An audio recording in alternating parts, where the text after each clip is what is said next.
जी नमस्कार, स्वागत है आप सभी का हमारे चैनल सी टेट अधिगम में।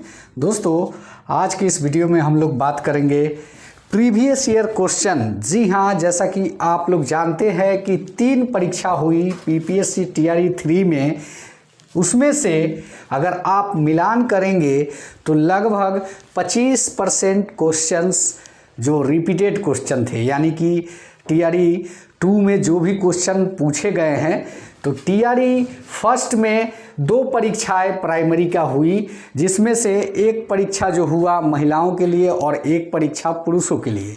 तो अगर आप टीआरई 2 के प्रीवियस ईयर टीआरई 1 के दोनों पेपर को देखेंगे तो 2 में 25% रिपीटेड क्वेश्चन है।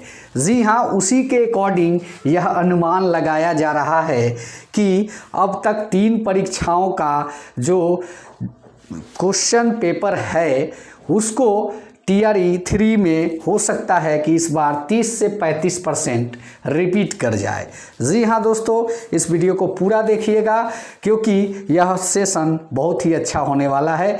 प्रीवियस ईयर के सारे प्रश्नों पर आज की इस वीडियो में हम लोग डिस्कस करेंगे और जानेंगे उसका आंसर क्या है, साथ ही साथ उससे संबंधित कुछ और चीज़ों को जानेंगे जो कि पूछ सकता है। जी हाँ, क्वेश्चन से रिलेटेड ही चीज़ों को जानेंगे कि क्वेश्चन अगर आयोग थोड़ा डेवलप भी करता है तो हमको वैसे प्रश्नों में कठिनाई नहीं होनी चाहिए।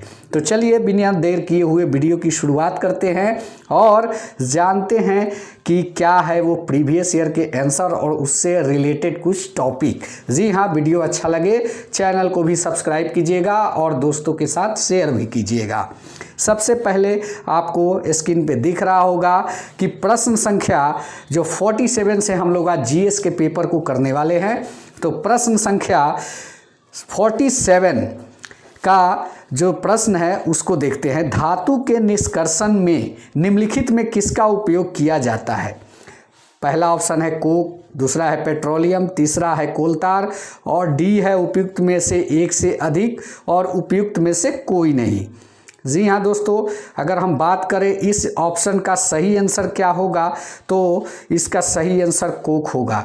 जी हाँ, कोक के बारे में कुछ जान लेते हैं कि धातु निष्कर्षण में कोक का उपयोग किया जाता है। कोक एक कठोर सरंग और काला पदार्थ है। जी हाँ, इससे स्मेल भी आता है।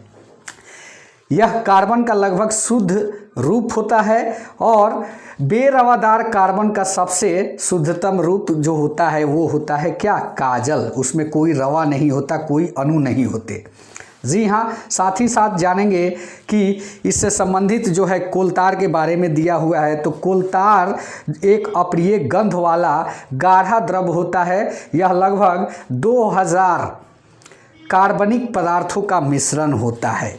पेट्रोलियम की बात करें तो यह कच्चा तेल होता है, ऐसा तेल जो जमीन से निकलता है और गाढ़ा होता है। गहरे रंग के तरल होने से हजारों दहनकारी हाइड्रोकार्बनों के मिश्रण के साथ साथ थोड़ी मात्रा में यह जो है सल्फर, ऑक्सीजन और नाइट्रोजन की अशुद्धियाँ भी इसमें पाई जाती है। चलिए 48 प्रश्न के आंसर को जानते हैं। आखिर ये क्या कह रहा है? प्रिज्म से गुजरने पर सबसे अधिक अपवर्तित होने वाला रंग, सबसे अधिक। जी हाँ, सबसे अधिक की बात की गई है। तो यहाँ पे सबसे अधिक जो होता है, ऑप्शन को देख लेते हैं पहले। पीला, बैगनी, नीला, उपयुक्त में से एक से अधिक और उपयुक्त में से कोई नहीं। तो इसमें जो है सबसे अधिक जो रंग अपवर्तित करता है प्रकाश, वो हो जाएगा आपका बैगनी और सबसे कम जो होता है वो होता है लाल। याद रखिएगा। चलिए बात करते हैं इस प्रश्न के साथ साथ अब हम लोग बात करेंगे नेक्स्ट प्रश्न पर, जो किसी चालक का प्रतिरोधी समानुपाती होता है। कौन सा? उनके अनुप्रस्थ काट के क्षेत्र, उनके घनत्व, उनकी लंबाई, उपयुक्त में से एक से अधिक और उपयुक्त में से कोई नहीं। तो इसका सही आंसर जो हो जाएगा वो होगा आपका उनकी लंबाई, या 49 का सी आंसर हो जाएगा, क्योंकि यह जो है अनुप्रस्थ के चाल पर व्युत्क्रमानुपाती होता है, इसलिए ये जो है यह चालक का प्रतिरोधी समानुपाती माना जाता है। जी हाँ, प्रतिरोध भी चालक की प्रकृति पर निर्भर करता है। इसका याद रखने वाली बात ये होगी। अब आते हैं प्रश्न संख्या 50। यहाँ पे आपको देखेंगे आप कि माचिस की डिब्बी पर रगड़ने वाली सतह पर मौजूद रासायनिक घटक क्या क्या है। जी हाँ दोस्तों, यह वीडियो अच्छा लगता हो तो चैनल को भी सब्सक्राइब करते चलिएगा और माचिस के डिब्बी में रगड़ने वाली सतह पर मौजूद रासायनिक पदार्थ क्या होता है यह बताना है आपको। तो माचिस के डिब्बी पर पोटेशियम क्लोरेट, फास्फोरस और ग्रेफाइट तो पहले नंबर ही नहीं होगा, ये जान लीजिए। उपयुक्त में से एक से अधिक और एक उपयुक्त में से कोई नहीं। अब बात करेंगे पोटेशियम क्लोरेट और फास्फोरस के बारे में। जी हाँ दोस्तों, तो जो उसके ऊपर की सतह पे होती है वो होता है आपका फास्फोरस। और पोटेशियम क्लोरेट के बारे में अगर बात करें तो माचिस के तिल्ली के ऊपरी सतह में जो होता है वो होता है पोटेशियम फास्फोरस, और जो तिल्ली के अंदर की सतह जो होती है उसमें पोटेशियम क्लोरेट होता है, याद रखिएगा। चलिए नेक्स्ट प्रश्न पे आते हैं।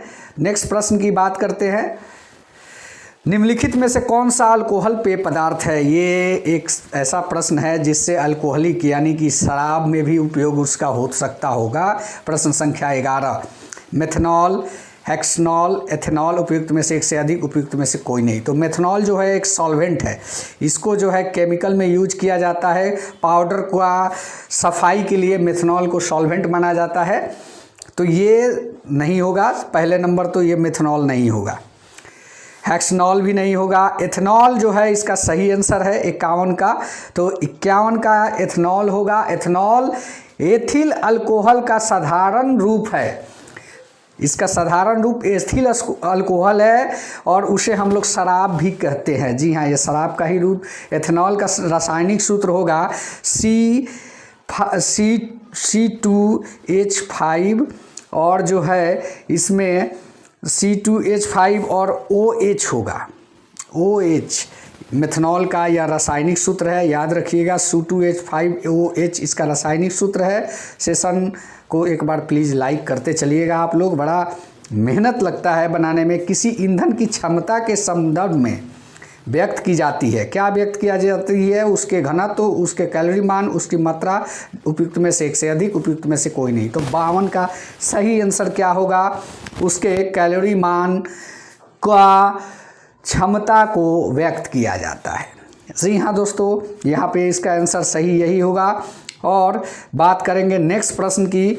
खाने के डिब्बे पर जस्ता के बजाय टीन की परत चढ़ी होती है क्योंकि, देखिए ये रिपीटेड क्वेश्चन है। ये रिपीटेड क्वेश्चन है TRE 1 का। ये रिपीटेड क्वेश्चन TRE 2 में भी पूछा गया है। अब इसका आंसर आप लोग बताइएगा। जस्ता टीन की तुलना में महंगा है। टीन की तुलना में जस्ता का गलनांक अधिक होता है। टीन की तुलना में जस्ता अधिक प्रक्रियाशील होता है। तो इसका सही आंसर क्या होगा?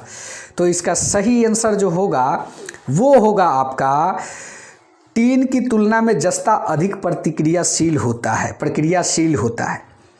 जी हाँ, क्योंकि जंग नहीं लगता, सबसे पहली चीज़ ये होती है। और खाने के पदार्थ जो अंदर रखे हों वो भीतर के ऑक्सीजन के मतलब कि समान रूप में रहता है, इसलिए खाद्य पदार्थ उसमें खराब भी नहीं होता।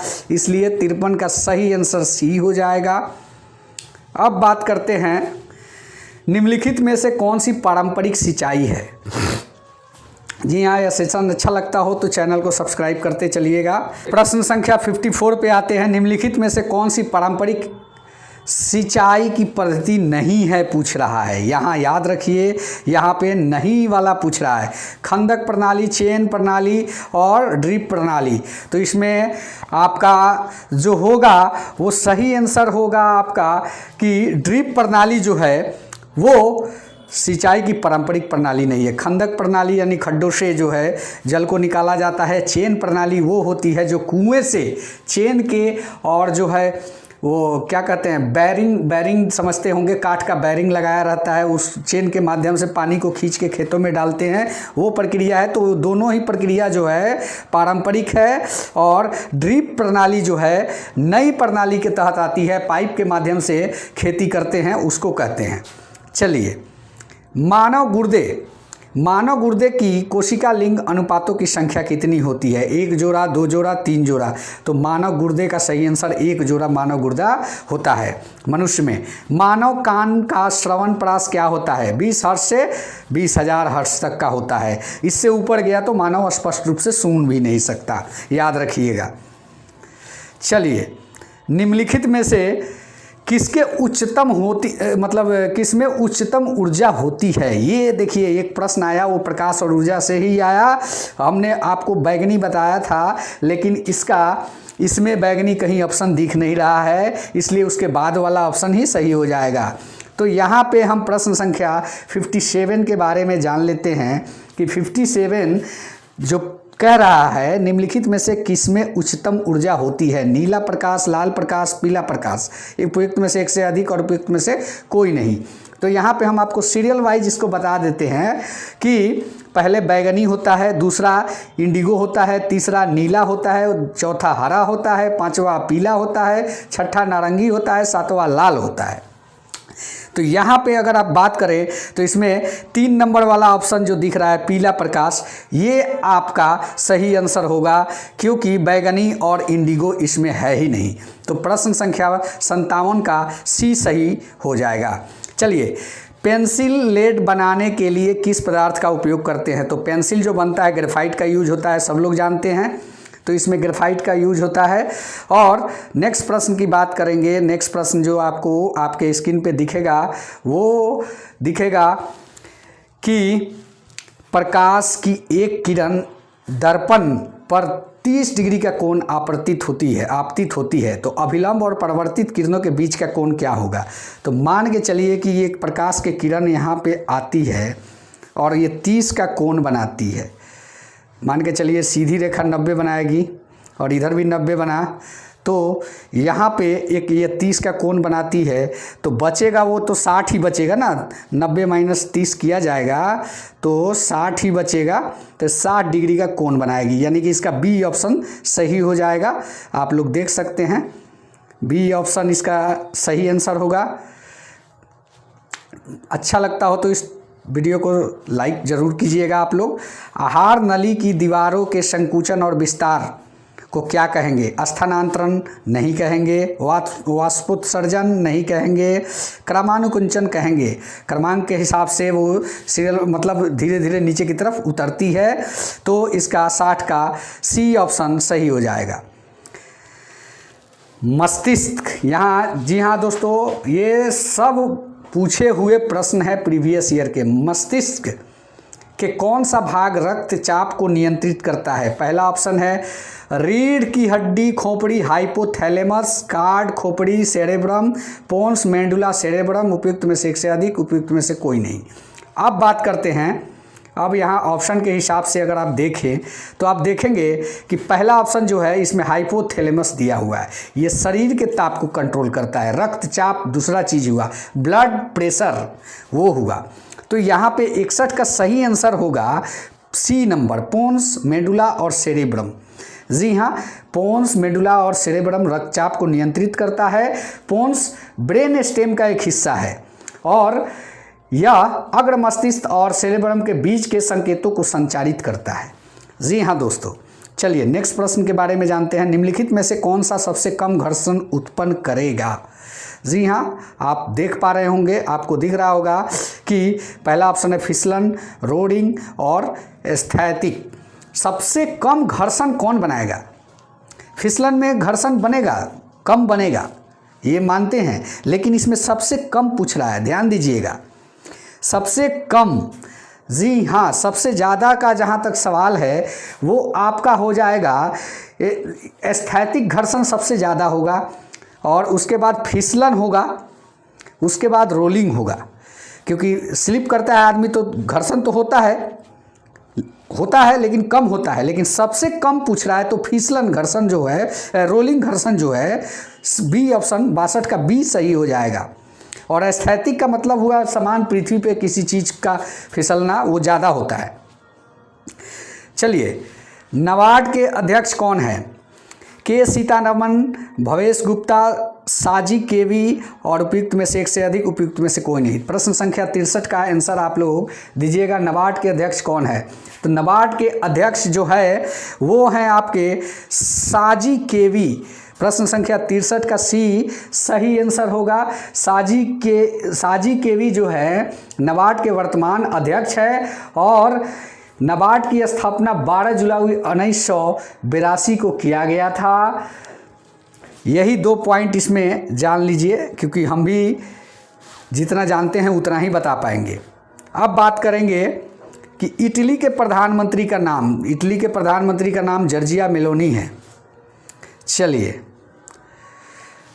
बाघ, यहाँ पे 5वीं बाघ रिपोर्ट 2022 के अनुसार बाघों की संख्या कितनी है इसको बताना है। जी हाँ दोस्तों, 66 प्रश्न का आंसर क्या होगा? 3167, 3267, 3067, उपयुक्त में से एक से अधिक, उपयुक्त में से कोई नहीं। तो यहाँ पे हम बात करें बाघों की संख्या के बारे में, तो आप जानते होंगे कि जो 5वीं बाघ गणना रिपोर्ट 2022 हुई उसमें बाघों की संख्या करंट अफेयर्स में भी दिया हुआ है 3267 इसका सही आंसर। सॉरी, बाघों की संख्या के बारे में थोड़ा सा कन्फ्यूजन है, 3167 होगा। 3167 बाघों की संख्या है। चलिए नेक्स्ट प्रश्न पे आते हैं। 67 2022 की घटना बीजरपाय था। बीजरपाय क्या है? बीजरपाय मध्य अक्षांशीय चक्रवात, समुद्री चक्रवात, उष्ण कटिबंधीय चक्रवात, उपयुक्त में से एक से अधिक, उपयुक्त में से कोई नहीं। अब आपको बताना है कि बीजरपाय क्या है। चक्रवात है, अक्षांशीय चक्रवात है, उष्ण कटिबंधीय चक्रवात है, समुद्री चक्रवात है, क्या है? प्लीज़ एक बार कमेंट आप लोग करते चलिएगा। तो बीजरपाय एक जो है इसका सही आंसर होगा सी, उष्ण कटिबंधीय चक्रवात है। और बीजरपाय जो नामकरण किया गया है यह बांग्लादेश के तरफ से किया गया है और ये बंगाली लैंग्वेज में है। बीजरपाय का मतलब होता है संपदा, आपदा, संपदा नहीं आपदा। आपदा इसका जो होता है हिंदी रूपांतरण होता है। और जो है इस 5 regional topical cyclone warning centre इसको जारी करता है, जिसके सदस्य हैं भारत, श्रीलंका, सऊदी अरब और Myanmar, Oman, Pakistan, Qatar, Bangladesh, Iran, Maldives और थाईलैंड, यूएई और यमन। जी हाँ, इतने देश जो कि एशिया कंट्री के देश हैं सभी इसके सदस्य हैं। चलिए, मध्याह्न भोजन का नाम बदलकर क्या किया गया? पहले जो MDM स्कूलों में जो चलता है उसका नाम अब क्या नामकरण किया गया है इसके बारे में आपको बताना है। PM पोषण योजना, PM मध्याह्न पोषण योजना, नेशनल पोषण योजना, उपयुक्त में से एक से अधिक, उपयुक्त में से कोई नहीं। तो प्रश्न संख्या 68 का आंसर आप लोग को बताना है। यह जो है योजना पहले MDM के नाम से चलता था, मिड डे मील। अब इसका नाम बदल के क्या किया गया है? तो मध्याह्न भोजन का नाम बदलकर PM भोजन योजना किया गया है। PM पोषण योजना के नाम से इसको जानते हैं। PM पोषण योजना, यानी कि ए ऑप्शन इसका सही आंसर होगा। और इसमें हम लोग जान लेते हैं कि इस योजना की शुरुआत 15 अगस्त 1995 को की गई थी। यह प्राथमिक शिक्षा के सार्वभौमिकरण के लक्ष्य को प्राप्त करने के लिए विश्व का सबसे बड़ा विद्यालय भोजन कार्यक्रम है। थावे महोत्सव 2023 का आयोजन स्थल बताएं। तो देखिए इसमें ऑप्शन है भागलपुर, मुंगेर, पटना, उपयुक्त में से एक से अधिक, उपयुक्त में से कोई नहीं। इसका सही आंसर होगा उपयुक्त में से कोई नहीं, क्योंकि थावे जो है गोपालगंज जिला का एरिया है और इसमें गोपालगंज का नाम तक नहीं है। तो चलिए दोस्तों, यह वीडियो अच्छा लगता होगा तो चैनल को सब्सक्राइब करते चलिएगा। यहाँ पे बात करते हैं कि बिहार स्टेट आइकन कौन है। तो बिहार स्टेट आइकन पल्लवी ठाकुर, मैथिली मिश्रा, मैथिली ठाकुर, उपयुक्त में से एक से अधिक, उपयुक्त में से कोई नहीं। इसका सही आंसर हो जाएगा आपका मैथिली ठाकुर, इसका सही आंसर हो जाएगा। दोस्तों ये सारी चीज़ें बड़ी मेहनत से बनती है। प्लीज़ अगर अच्छा लग रहा हो तो चैनल को भी सब्सक्राइब करते चलिएगा। बात करते हैं अब 71 प्रश्न संख्या के बारे में कि जल जीवन मिशन सकल की बजट राशि कितनी है। तो जल जीवन मिशन की सकल राशि यानी कि टोटल राशि जो है प्रश्न संख्या 71 का ये 70 करोड़ रुपया टोटल इसका राशि है। वर्ष 2019 में शुरू किया गया था। यह मिशन 2024 तक कार्यात्मक घरेलू नल कनेक्शन के माध्यम से प्रत्येक परिवार में के प्रति 55 लीटर जल की आपूर्ति की परिकल्पना की गई थी। तो इसके तहत 70,000 करोड़ रुपए की राशि जो है स्वीकृत है और यह बहुत बड़ा प्रोजेक्ट है जल बोर्ड के तरफ से या केंद्रीय सरकार की तरफ से। क्लस्टर अधीन गांवों के विकास योजना का नाम बदलकर क्या किया गया? Deendayal Upadhyay, doctor Shyama Prasad Mukherjee rurban mission, Atal Bihari rurban mission.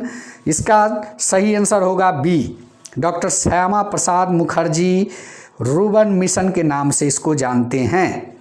जी हाँ, नेक्स्ट प्रश्न की बात करें तो द चिपको आंदोलन, देखिए ये प्रश्न थोड़ा सा हट के इस बार पूछा गया है। The Chipko movement a people history नामक पुस्तक के लेखक कौन है? शेखर पाठक, शेखर जोशी, शेखर पांडे, उपयुक्त में से एक से अधिक, उपयुक्त में से कोई नहीं। इसका सही आंसर आपको बताना है।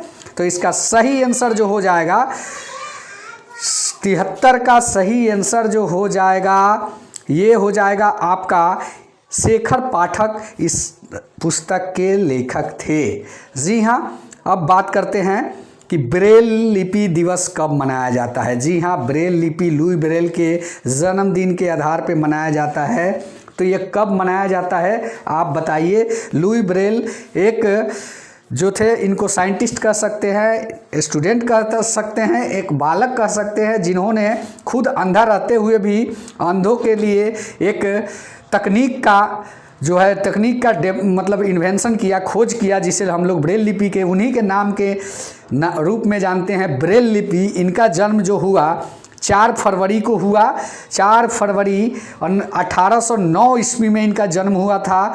और ये जो हैं 1809 ईस्वी में इनका जन्म हुआ था और इन्हीं के जन्म दिवस के उपलक्ष्य में ब्रेल लिपि दिवस हम लोग मनाते हैं। चलिए नेक्स्ट की बात करें। भारत गौरव पर्यटक रेलगाड़ी के संबंध में कौन सा तथ्य सही है? अब आप लोग थोड़ा एक बार वीडियो को लाइक कर दीजिए प्लीज़, जो भी साथी हमारे लाइक नहीं कर रहे हैं। तो भारत गौरव पर्यटक रेलगाड़ी के संबंध में कौन सा मतलब तथ्य जो है सही है? तो इसमें इसका 16 अप्रैल 2023 को शुभारंभ हुआ। इसकी नई दिल्ली रेलवे स्टेशन से शुरुआत हुई। इसका 25 दिसंबर 22 को शुभारंभ हुआ। या उपयुक्त में से एक से अधिक, उपयुक्त में से कोई नहीं। तो इसका सही आंसर हो जाएगा कि इसकी शुरुआत जो है नई दिल्ली रेलवे स्टेशन से हुई थी। ये इसका एकमात्र विकल्प है जो सही है।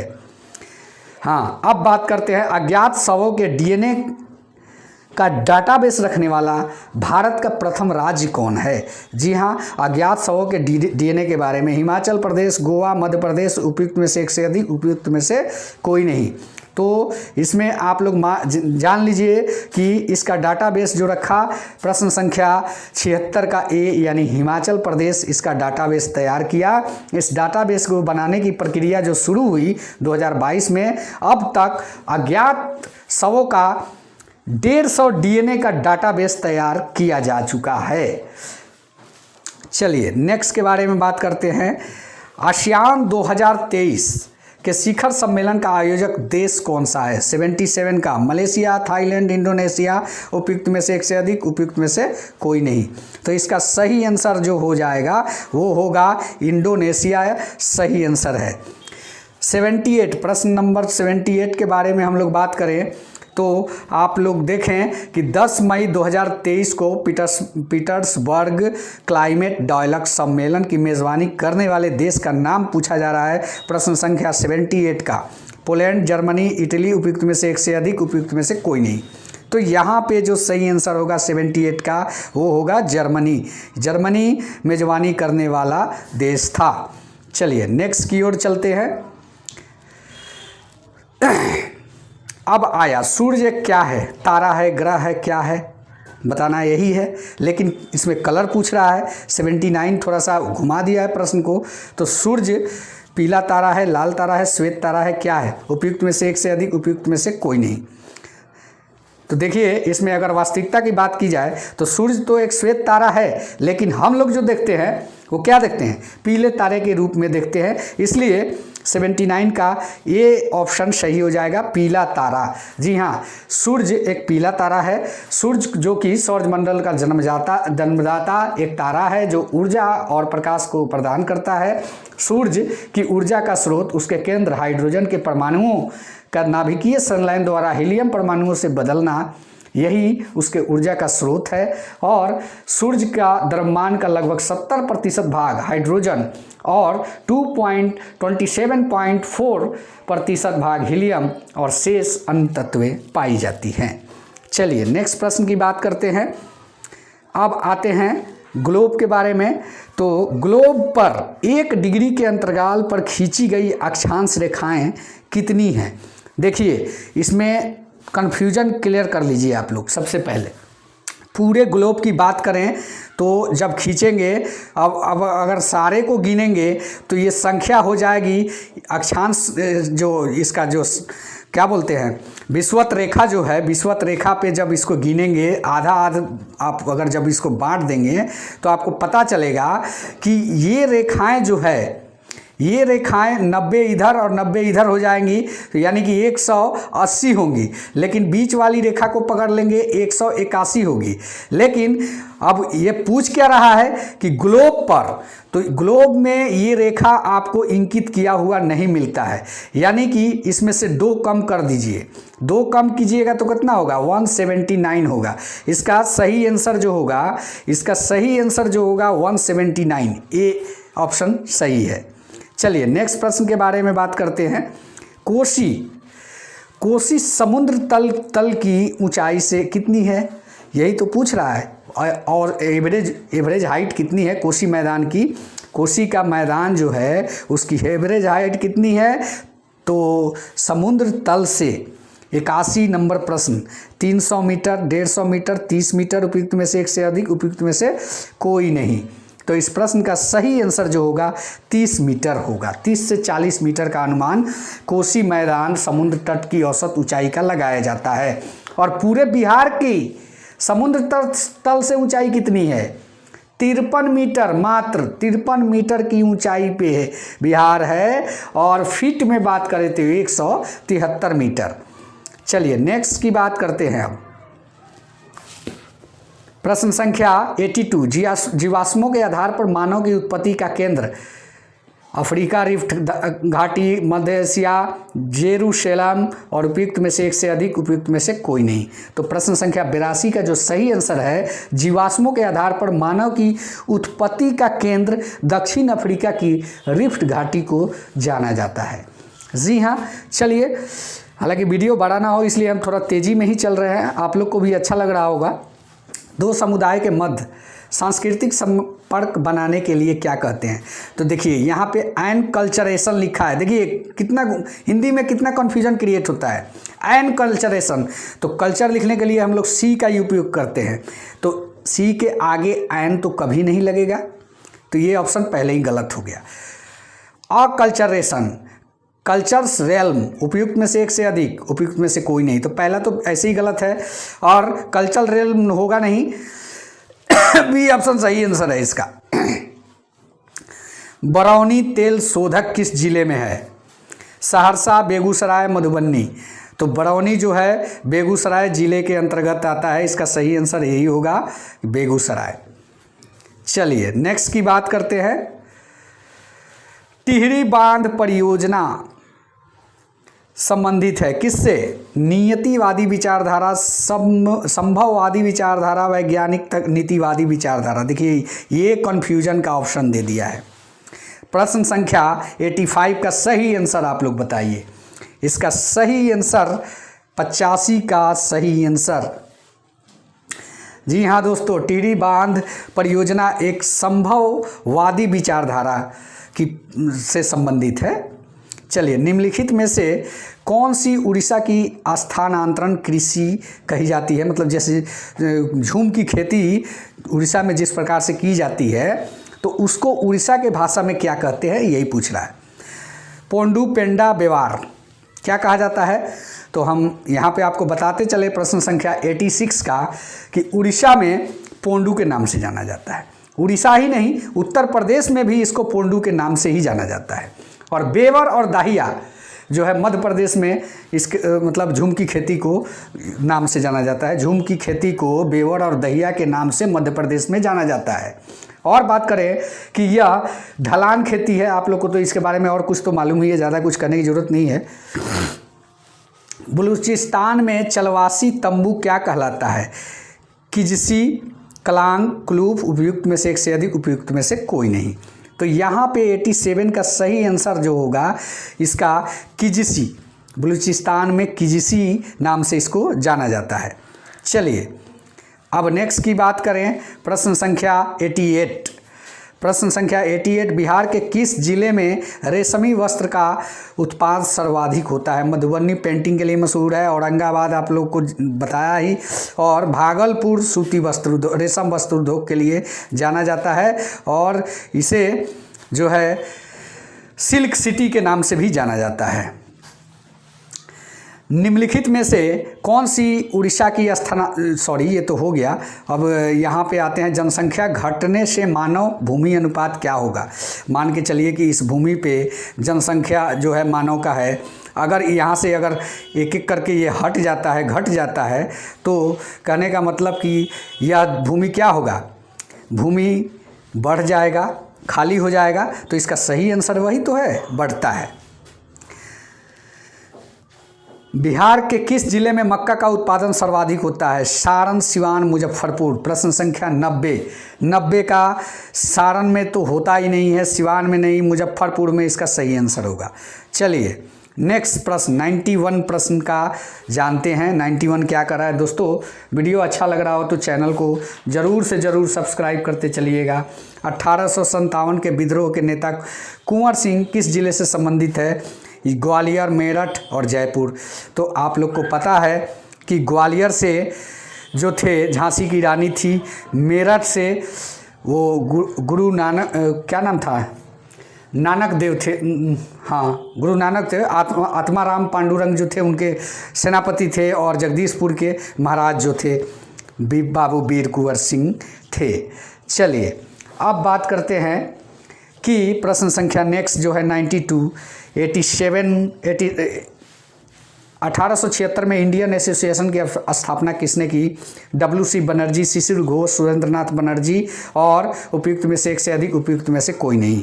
तो यहाँ पे अब आपको बताना है कि इंडियन एसोसिएशन की स्थापना किसने किया। प्रश्न संख्या 92।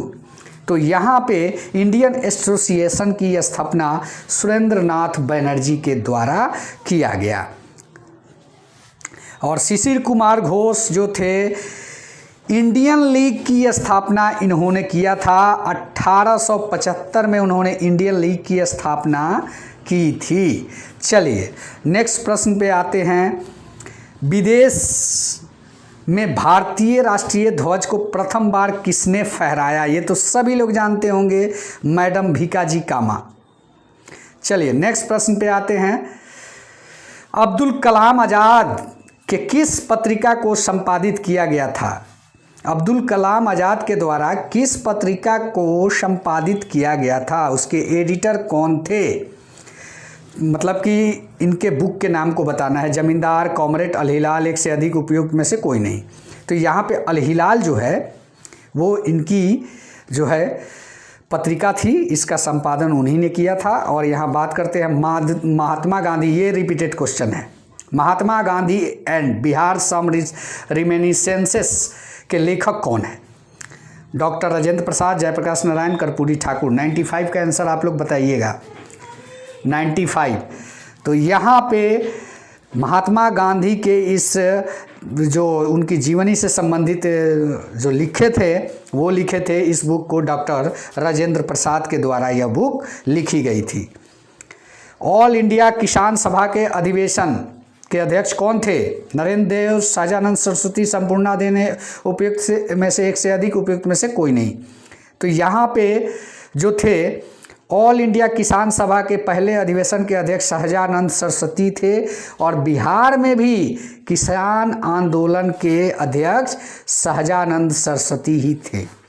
चलिए नेक्स्ट की बात करें पटना महिला कॉलेज की स्थापना, महाविद्यालय की स्थापना मतलब कब हुई?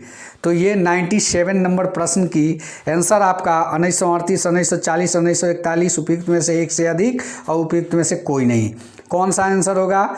तो इसका सही आंसर हो जाएगा 1940, पर जो आगे चल के महिला विश्वविद्यालय के नाम से प्रसिद्ध हुआ। चलिए यहाँ बात करें कि अंतरिम सरकार में डॉक्टर राजेंद्र प्रसाद के पास कौन सा विभाग था? तो अंतरिम सरकार में वित्त विभाग, रक्षा विभाग, खाद्य एवं कृषि, उपयुक्त में से एक से अधिक, उपयुक्त में से कोई नहीं। तो इसमें इनको जो विभाग मिला था, अंतरिम सरकार का गठन कब हुआ था? 1946 ईस्वी में, यानी कि स्वतंत्रता के पहले कैबिनेट मिशन के प्रस्ताव के बाद। तो ये जो सरकार अंतरिम सरकार बनी थी उसमें 98 में खाद्य एवं कृषि मंत्री डॉक्टर राजेंद्र प्रसाद थे। चलिए नेक्स्ट की बात करते हैं। किस वर्ष ऑल इंडिया वुमेन्स कॉन्फ्रेंस की स्थापना हुई?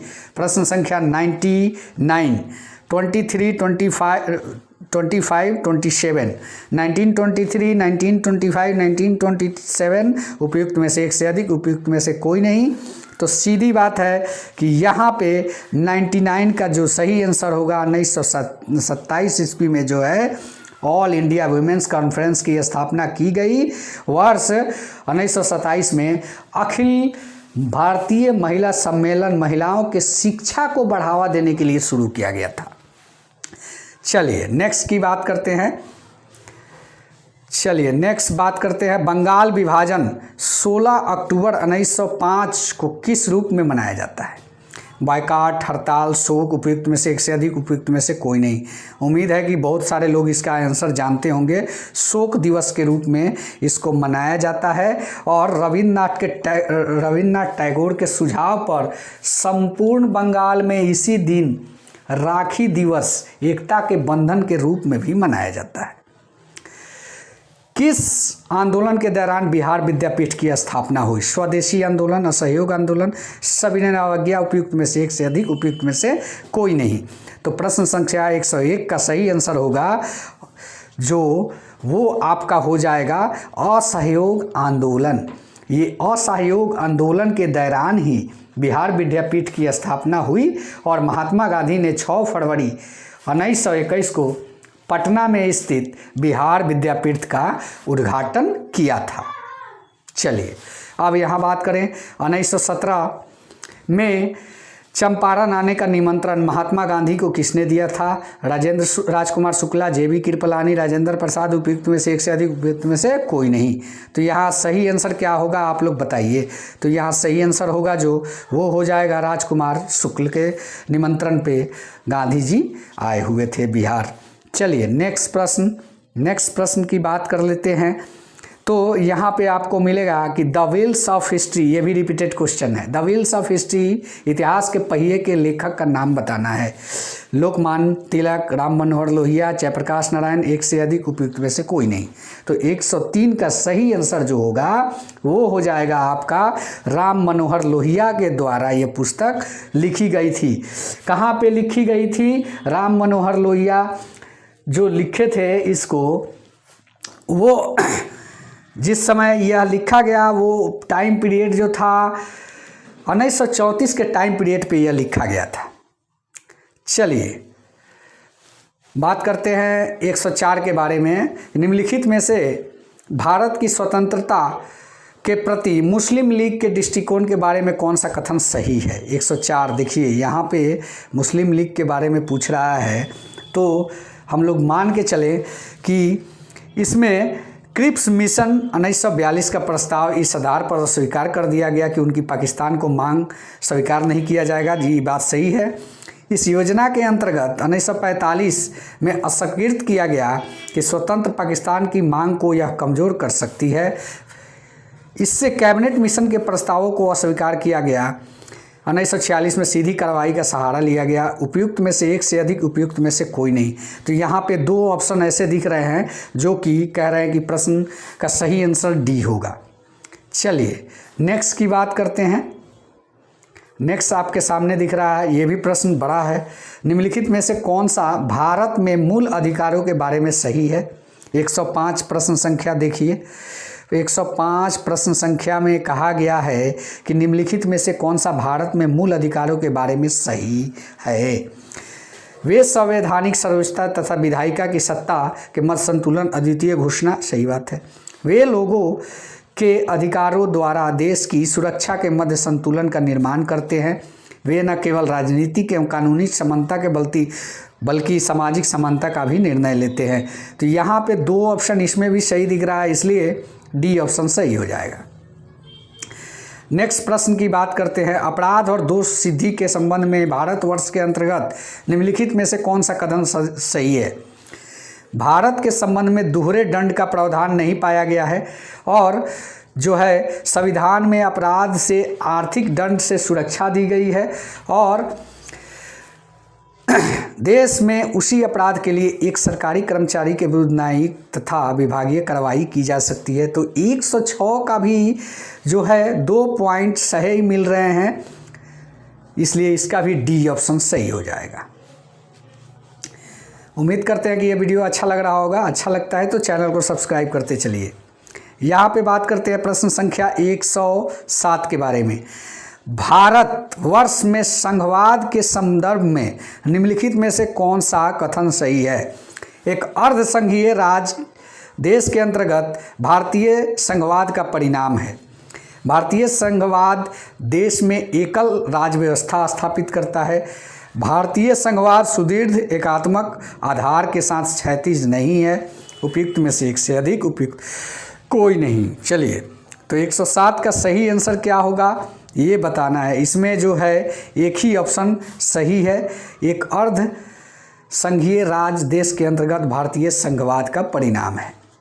चलिए नेक्स्ट प्रश्न पे जाते हैं। 109 भारत एकीकृत न्यायपालिका रखता है क्योंकि। भारत जो है एकीकृत न्यायपालिका रखता है क्योंकि भारत में मौलिक विधि तथा सर्वोच्च स्तर पर सर्वोच्च न्यायालय और उसके नीचे उच्च न्यायालय के साथ न्याय पाया जाता है। ये बात सही है। उच्च न्यायालयों के न्यायाधीश राष्ट्रपति नियुक्त करते हैं, सही है। उच्च न्यायालय के केंद्रीय शासन के एक उपभाग के रूप में गठित किए गए हैं, सही है। यानी कि इसका भी जो है डी ऑप्शन सही है। अब चलिए नेक्स्ट की बात करते हैं। 109 भारत में दबाव समूह निम्नलिखित में से किससे पीड़ित है। सांस्कृतिकवाद, विचारधारा की प्रतिबद्धता की कमी, देश की राजनीतिक स्वायत्त भूमिका की कमी, उपयुक्त में से एक से अधिक उपयुक्त में से कोई नहीं। तो यहाँ भी जो है ये सारी बातें जो है पीड़ित होने के ही संकेत कर रहे हैं। सांस्कृतिकवाद, विचारधारा की प्रतिबद्धता जो है उसमें कमी और देश की राजनीति में स्वायत्त भूमिका की कमी। तो यहाँ भी इसका आंसर डी होगा। चलिए, चुप रहने की स्वतंत्रता भारत में किस प्रकार का अधिकार है। कानूनी अधिकार, सामाजिक अधिकार, मूल अधिकार। ये आप लोग बखूबी बता सकते हैं, इसको हम नहीं बताते हैं, आप लोग कमेंट करके बताइएगा। चलिए नेक्स्ट की बात करते हैं।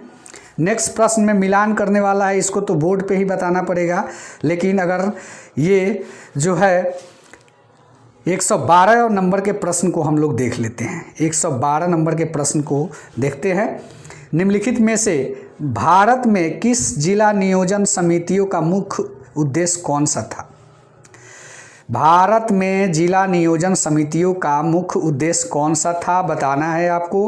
पंचायत और नगरपालिकाओं की योजना को एकीकृत करना, जनपद की प्रारूपी योजना तैयार करना, पंचायतों के मध्य एकीकृत दृष्टिकोण विकसित करना, उपयुक्त में से एक से अधिक उपयुक्त में से कोई नहीं। चलिए बताइए इसका सही आंसर क्या होगा। 112 का भी उपयुक्त में से एक से अधिक होगा। चलिए, दूरदर्शन का ध्येय बताइए। ये प्रश्न का आंसर आप लोग बता सकते हैं क्योंकि ये रिपीटेड क्वेश्चन है और सभी लगभग जानते होंगे। बहुजन हिताय, बहुजन सुखाय, सत्यम शिवम सुंदरम, सत्यमेव जयते, उपयुक्त में से एक से अधिक उपयुक्त में से कोई नहीं। तो इसका आंसर आप लोग बताइए। इसका सही आंसर क्या होगा। तो इसका सही आंसर हो जाएगा बी। बी जो है ये दूरदर्शन का ध्येय वाक्य है, सत्यम शिवम सुंदरम। इसका अर्थ होता है सत्य ही शिव है, शिव ही सुंदर है और सुंदर ही सत्य है। अर्थात ईश्वर जो है वह सत्य है, जो सत्य है वह ही सुंदर है और जो सुंदर है वह ही ईश्वर है। चलिए बात करते हैं नेक्स्ट की। नेक्स्ट प्रश्न आपके स्क्रीन पे दिख रहा होगा।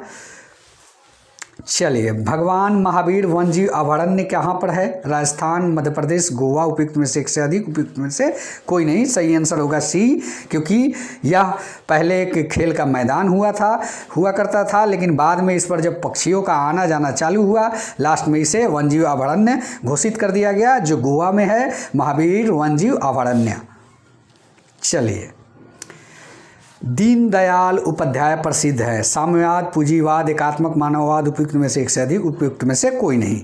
तो दीनदयाल उपाध्याय जो प्रसिद्ध है वो है आपके एकात्मक मानववाद के लिए वो प्रसिद्ध है। हाँ, चलिए नेक्स्ट प्रश्न, प्रश्न संख्या 16। खुदाई खिदमतगार आंदोलन का नेतृत्व किसने किया? ख्वाजा मोइनुद्दीन चिश्ती, खान अब्दुल गफ्फार खान और खान सैयद अहमद खान। इसका सही आंसर बी हो जाएगा। और बात करते हैं नेक्स्ट प्रश्न की।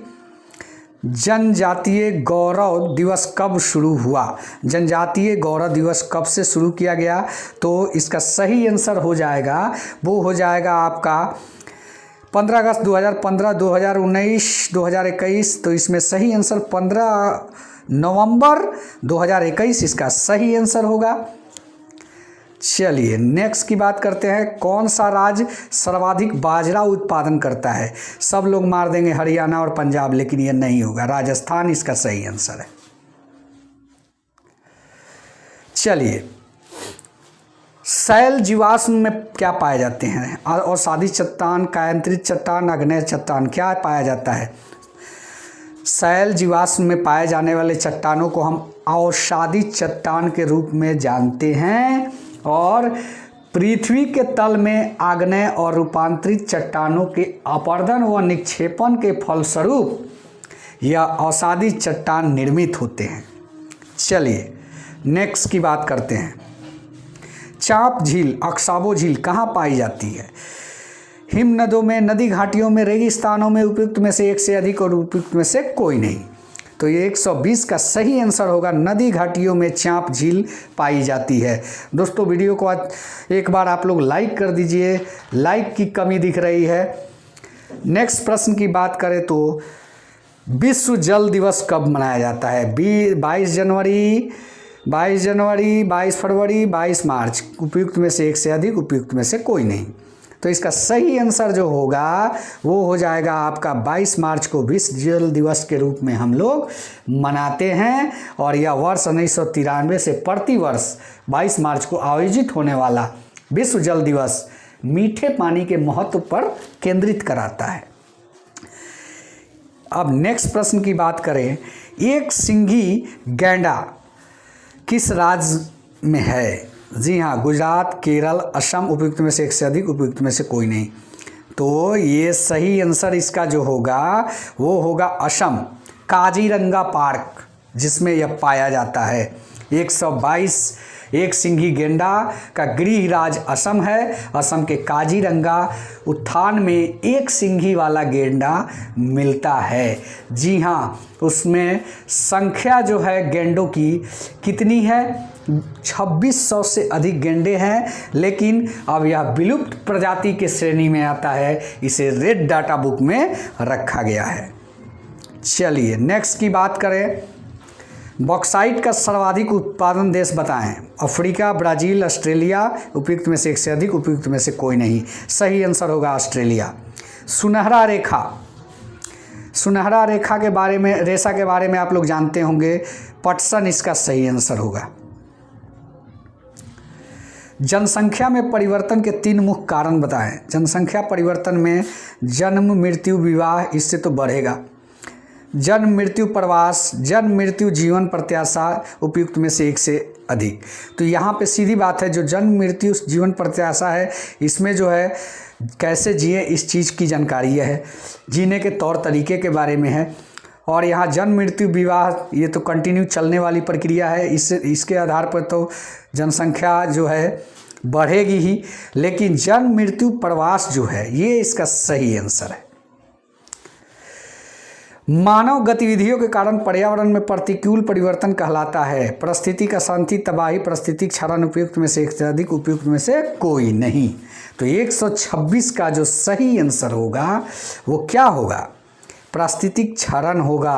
प्राकृतिक क्षरण मानव गतिविधियों के कारण प्राकृतिक परिवर्तन ही पारिस्थितिक क्षरण कहलाता है।